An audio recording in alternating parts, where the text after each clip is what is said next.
Hello everyone, welcome to the session 4 on laser basics. In this session, these are the two objectives. We will learn working and construction of ruby laser and helium neon laser. So to start with, we will see ruby laser.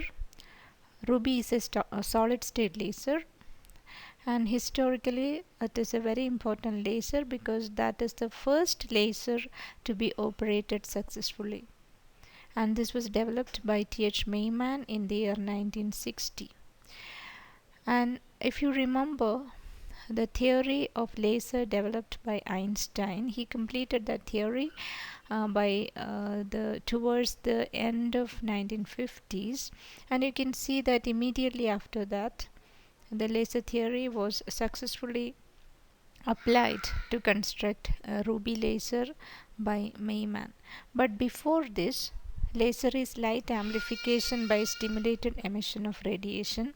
So before the first laser was demonstrated, the same theory of wave amplification by stimulated emission was demonstrated successfully in the case of microwaves, and that is referred to as MASER, microwave amplification by stimulated emission of radiation. And all these events took place successively and without much delay after the theory was developed. And immediately after that, you can see that first laser was demonstrated, and that is in ruby. It is a solid state laser, and that was by Meyman in the year 1960. So ruby is a precious stone that you all know. So in the case of ruby laser also, the precious stone is used, but it is not the naturally available ruby which is used here. Synthetic ruby is used for the construction of a ruby laser. So ruby is aluminum oxide, Al2O3, which is doped with chromium. So some of the aluminum atoms in the Al2O3 crystal will be replaced by chromium. So the red color of the ruby crystal is given by chromium. So you can see in the above picture, that is a structural diagram of ruby laser, and you can see a helical tube here, and inside that there is a pink cylindrical rod, and this pink red cylindrical beam which is coming out is actually the laser. The output of ruby laser is red in color. So the active medium is the ruby crystal, which is shown to be this pink rod which is inside this helical tube, and the color pink color is due to the chromium ions present in the crystal. So this is another diagram which will help you find out the speciality in the construction of ruby laser. You can see the helical flash lamp, and inside in the axis of the helical flash lamp we have kept the active medium, which is the ruby crystal, and that will not be very long or very large in diameter. It will be a small crystal, and the requirement is that it must be defect free. And whenever you want to explain a laser system, you'll have to explain the construction part and the working part. And in the construction part, you'll have to explain what is the active medium, and inside the active medium what are the active centers. Then how do we give the pumping, what type of pumping source is used to create population inversion, and then how do we construct the optical resonator. So that will complete the construction part. And when you come to the working part, you will have to explain the excitation and de-excitation processes which are taking place, which will lead to the laser emission. Using energy level diagrams, you will have to explain it. So that will explain the working part, and you must also mention the wavelength of emission. So that will indicate the color of the laser light which is obtained from that particular system. So when we focus on the first part, which is the construction part, the active medium is the first thing. It is the ruby crystal, which is aluminum oxide doped with chromium. You will have to, whenever you have got a structure, like you have got a material which is doped with something else, you will have to mention what is the doping concentration. So in this case, it is like 10% or 5%. So that is is the a very low level of doping. So that means for 5% or 10% of the chromium ions of the aluminum ions will be replaced by the chromium ions. So the percentage of presence of chromium will be very very little, because that is the dopant molecule. So that is the active medium. Then what are the active centers? Active centers are the energy levels of those atoms which will act as the upper laser level and the lower laser level. So that means we get the emission. For example, here you can see the laser output is 694.3 nanometers. So that emission is due to excitation from one upper level to a lower level. So those two energy levels are the energy levels of chromium. So chromium is the active center. So the dopant molecules which are chromium will be acting as the active center. So that is the active medium path. Then we have to explain what is the type of pumping that we use. So here you can see this white color helical lamp. It is actually a flash lamp. It will be giving out flashes of light which is white in color. White light will be emitted from the flash tube as flashes, which means continuously it is not emitting. It will be just emitting light as pulses or like flashes. So since the active medium is placed along the axis of the flash tube, it is a construction which will facilitate maximum absorption of the light emitted by the flash tube. So the light emitted by the flash tube will fall onto the active medium, and the chromium ions, which are the active centers, will absorb that light, and in the chromium ion energy levels excitation will be taking place, which will lead to population inversion. So you may be wondering, so if you require only the chromium ions, then what is the role of this aluminum oxide? See, aluminum oxide will be acting as a host medium in which we have embedded the chromium ions. So that will reduce the movement of the chromium ions. Why it is required to reduce the movement is because if you have got a molecule, for example the chromium atoms or chromium ions here, so when they are emitting, that is actually what we are getting as the output of the laser. So during the emission, if the ions are moving, it will be resulting in Doppler shift. So that means if you have got a source which is emitting some energy and of a particular frequency, then and along with that emission or during the emission, if that source is moving, then the observer will feel that the actual he will feel that the frequency of emission is different from the actual frequency, and that we refer to as the apparent frequency. So that means there will be a Doppler shift if the source of emission is moving. So in order to reduce the movement of the active molecules, we have embedded it in aluminum oxide. So that is the role of aluminum oxide. It will be acting as a host so that the active molecules will be embedded in the host medium. So that is about the so we have explained active medium and the pumping source. So since we have used flash lamp for the pumping, it is giving pumping energy in the form of light. Therefore this kind of pumping is referred to as optical pumping. So Ruby makes use of optical pumping. So the third one that we have to explain is how do we make the optical resonator. So it is a pair of mirror between which we have got the active medium, and the role of the optical resonator is to provide optical feedback so that more and more stimulated emission will be taking place, which will result in more concentration of the photons or the photon in order to increase the photon flux. So how do we do that? Here since our active medium is a crystal, we don't have to use separate mirrors, because you know crystals are having regular arrangement of atoms. You got a layer of atoms, and on top of that you got a similar layer of atoms, and on top that another layer, and it goes on like that, and adjacent layers are combined through weak bonds. And that means if you cleave a layer using a very sharp edge like that of a blade, you can easily remove layers from the crystal.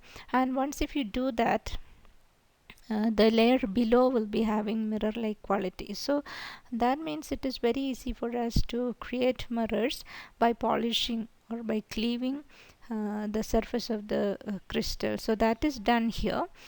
We don't use, since our medium is a crystal, we don't have to use external mirrors. Instead, we will be polishing the ends of the ruby rod. And you can see on the left side of this ruby rod, it is written to be totally reflecting. So the way in which the cleaving is done without any defect, you will have to do that, and it will result in 100% reflecting mirror. So that means all the photons which are falling on the left side, that means photons will be generated inside the active medium, and they move along the left and right, and all the photons which are falling on the left side, they will be reflected back into the medium. Whereas on the right side, you can see it is partially reflecting. Even if it is partially reflecting, it is like 99% reflecting, and only 1% is coming out as the transmittance, and the output of the ruby laser is actually this 1% small amount of transmittance from the right side of the ruby rod, or from the second mirror, which is referred to as the output mirror. So even that 1% of photon will be providing a very huge intensity, because all these photons are forced to fall onto a single spot, and at that spot the intensity will become very huge.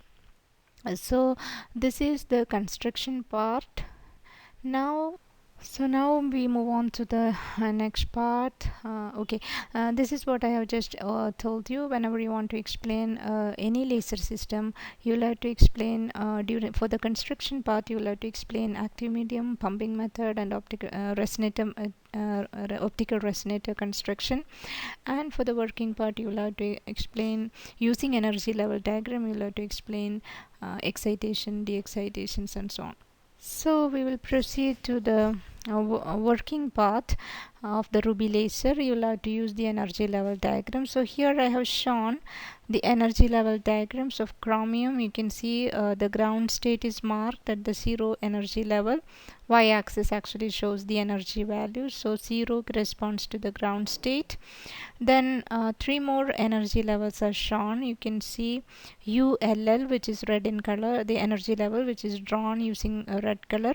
That is referred to as the upper laser level. 0 or the ground state is actually the lower laser level, and above the upper laser level you can see 2 energy bands which are drawn using green color and blue color. So during the pumping process, when you turn on the ruby laser, it is the pumping source which is turned on, and that will make the flash lamp emit white light. So white light, as you know, it is composed of many frequencies. All the possible frequencies will be there, and the chromium ions in ruby will be capable of absorbing 2 photons from that white light, because the chromium is having suitable energy levels using from which suitable energy levels to which it can get excited from the ground state by absorbing those 2 frequencies. And those frequencies, I will mention those photons in terms of the wavelength. And the wavelength of those photons which these chromium ions are capable of absorbing are the first one is 500 nanometer, which 500 nanometer actually stands for the green color in the visible spectrum. So the those photons which are responsible for green color in the visible spectrum, whose wavelength is 500 nanometer.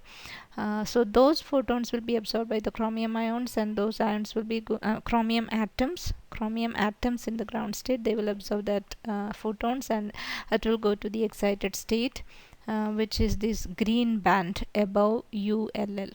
So that energy level, it is actually not energy level, it is an energy band, which means it is having a width. That means even when I say it is the green color or the photons which are responsible for the green color, it is not exactly 500 nanometer. It is like it can range from 500 nanometer to 550 nanometer. That is what is shown here. You have this wavelength values which is plotted in the diagram towards the left. So it is starting from 500 and it is extending to 550. So that is the wavelength. So that is why it is shown to be a band instead of a single sharp energy level. So that means photons of a range of frequencies which is very close to 500 nanometer can be absorbed by the chromium ions, and it will go to an energy level above the upper laser level. Then similarly, the blue color, which is the wavelength in the range 400. So it is like 400 nanometer to 420 nanometer. So a range of wavelength from 400 nanometer to 420 nanometer from the flash tube. So the photons of those wavelengths can be absorbed by the chromium atom in the ground state, and they can go to get excited to the second energy band above the upper laser level, which is marked blue in color. So that is the pumping process. Flash lamp will be emitting white light, and that white light will be having photons of several frequencies, and from that photons which are centered around 500 nanometer and photons which are centered around 400 nanometers can be absorbed by the chromium atoms, and they can go to two excited energy bands above the upper laser level. So that happens first when we turn on the laser. But these two energy bands are very short lived, or the lifetime of those two energy bands are very, very small.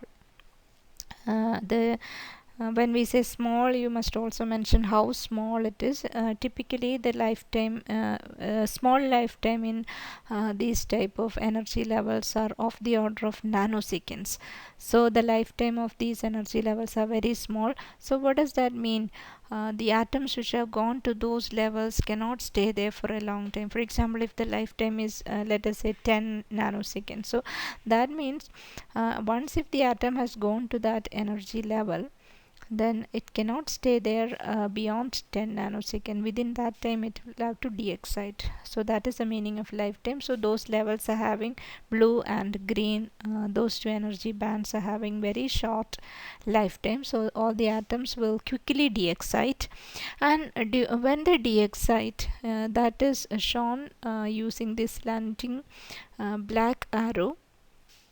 During that de-excitation it will not emit photon. That is the type of de-excitation. During that de-excitation process they will not emit photon, so it is referred to as non-radiative decay. Non-radiative decay, a decay which is not accompanied by emission of photon. So how can they do that? It is by colliding with other atoms. They can transfer because these two energy levels are having more energy than this red level.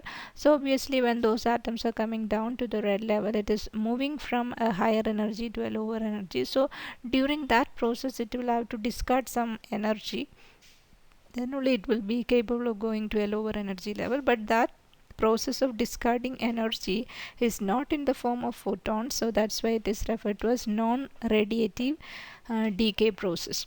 So it can be by collision, and then it can somehow it can get cooled down and reduce the temperature. So anyway, some kind of non-radiative de-excitation process is taking place, and those atoms are taken to the level ULL, upper laser level. So ultimately what we have done is we have transferred the atoms from the ground state to ULL, okay, through those two energy bands which are marked blue and green in color. So that is the pumping pathway, or we have created population inversion between the level which is indicated as LLL, lower laser level, and ULL, which is the upper laser level. But during that process we have made use of two energy levels which are marked blue and green in color, which are above the upper laser level.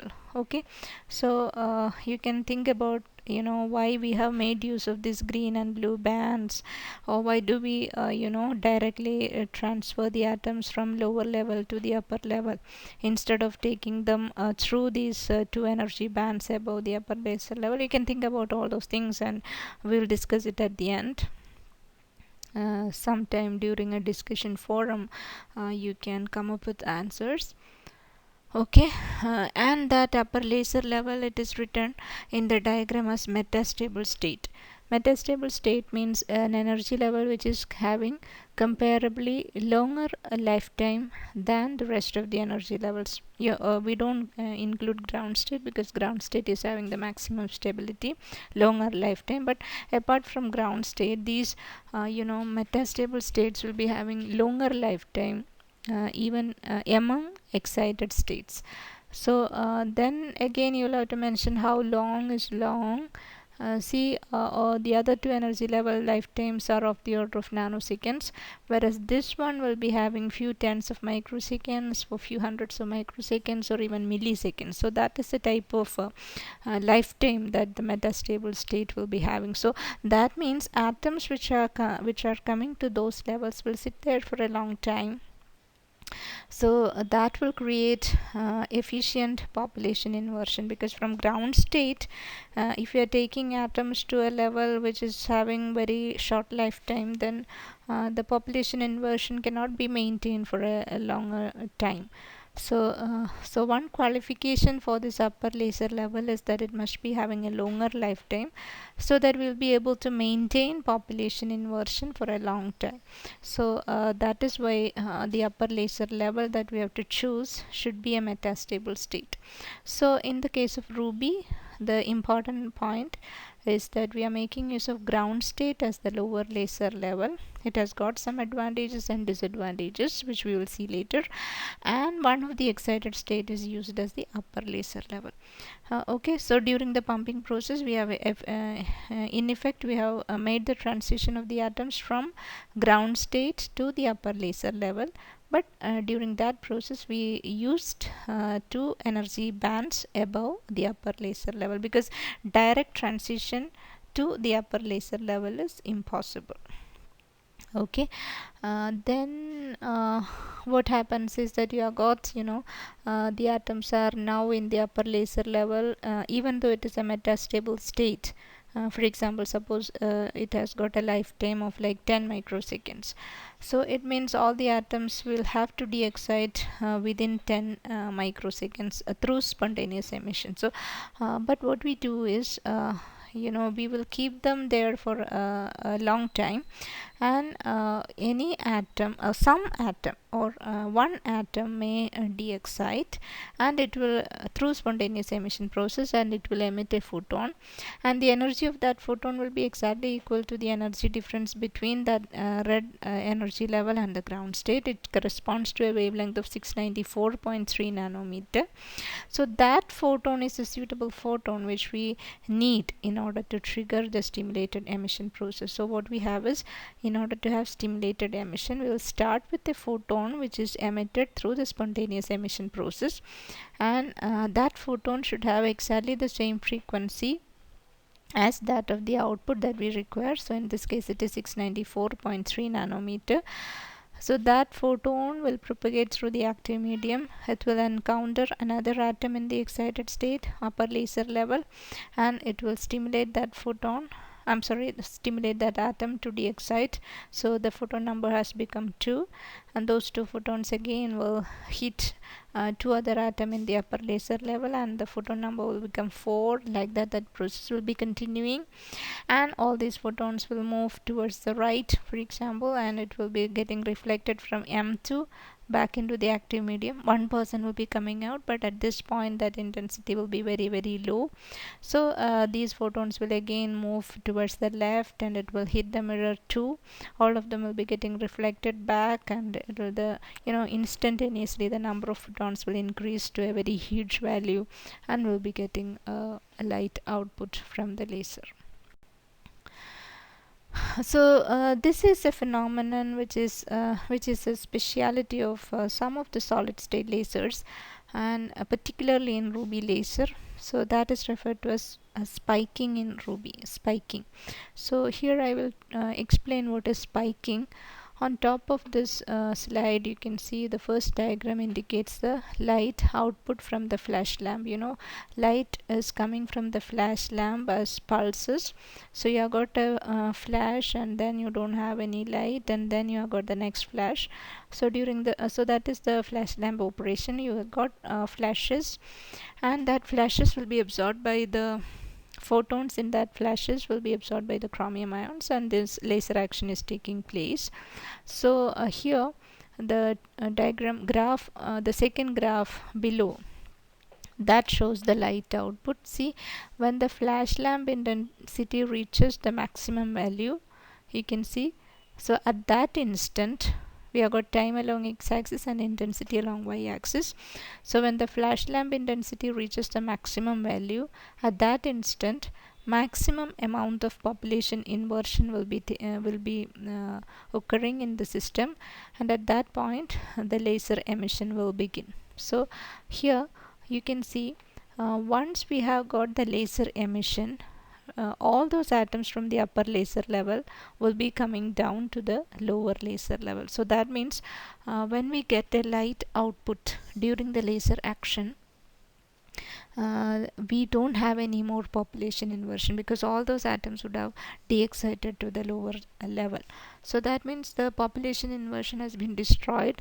So there is no chance of making stimulated emission anymore. So then but in order to get a light output again, what we need to do is we'll have to repeat the process of pumping. All the atoms which have after laser emission, all the atoms are now in the lower laser level, which is the ground state. From there you'll have to take the atoms again to the upper laser level through those two energy levels above the upper laser level. So that process should continue. So here you can see, this is like small spikes in the graph below. Those small spikes means the intensity of the output is very high, then we don't have any intensity, then again it goes to a high value, then we don't have any intensity, like that. The output is like spikes. So that means when you have the first spike, that means you have got first stimulated emission, collective stimulated emission. All the atoms will quickly undergo stimulated emission process, and in between two spikes, this very small interval of time between two spikes, during that time we don't have any population inversion. So that means during that time all the atoms which are now in the ground state, they must again absorb light from the flash lamp. The flash is still there, the flash is still there, or the duration of the flash is very long compared to a single spike. Okay. So that means when we have all the population depleted from the upper laser level, the flash still exists inside the medium. So those atoms in the ground state can absorb light energy and go to the excited state, and the process can be continued. So that again when we get another spike, you will be having population inversion destroyed. So again it will be absorbing light from the flash which is still there, and that process will continue. So that means spiking is a special feature in lasers where the lifetime of the upper laser level is very small compared to the duration of the flash. Okay. So for example, the duration between time duration between two small spikes here, so that will be the order of magnitude of the lifetime of the upper laser level. So if I try to explain it using some numbers, let us assume that the upper laser level lifetime is 10 microseconds and the duration of the flash lamp is 100 microseconds. Okay, duration of the flash, that means a single flash exists for 100 microsecond, let us say. Just some numbers to explain the phenomenon. 100 microsecond, you assume that to be the duration of a single flash, and the lifetime of the upper laser level, you take it to be 10 microseconds.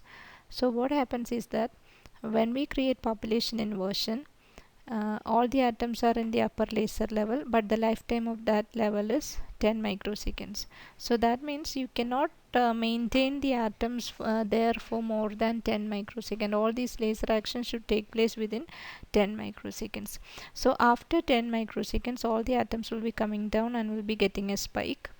But the flash lamp duration is longer, so all the atoms in the ground state will absorb energy from the flash lamp, so that process will continue. So within that 100 microsecond, which is the duration of the flash lamp, we can expect to have 10 spikes, because the lifetime of the upper laser level is, if it is 10 microseconds. So that is the process, and it should not be confused with the pulsed operation of the ruby laser. See, here I have shown in this diagram, the upper graph shows the streams of flashes which are coming from the flash tube, and the lower diagram shows the pulses which are the output of the ruby laser. Ruby laser will be operating as pulsed laser because the pumping is in terms of pulses. So only when the pulse is existing, we'll be having some output from the ruby laser, otherwise there is no output. So since the pumping is through flashes which are pulses, the output will also correspond to pulses. So the pulsed operation of ruby laser, there are actually more reasons for pulsed operation which we call Q switching, which so I don't use those concepts here because it is only the basics of laser. You just, for the time being, you understand that this pulsed operation is due to the pulsed output in ruby is due to the pulsed pumping. We don't take into account Q switching or anything because it is it is not the beginner level. So if the output is like pulses, even in that case we don't have a continuously constant intensity during the duration of a single pulsed output. You can see that the output intensity is switching between high and low values as spikes. So the spiking is due to the fact that the output upper laser level is having lifetime which is shorter than the duration of the flash. Okay, so all these group of spikes which we get during a single flash, that is referred to as a single pulse.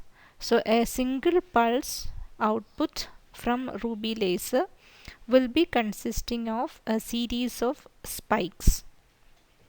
Spikes are not same as the pulse. Okay, so that is about the working of ruby laser.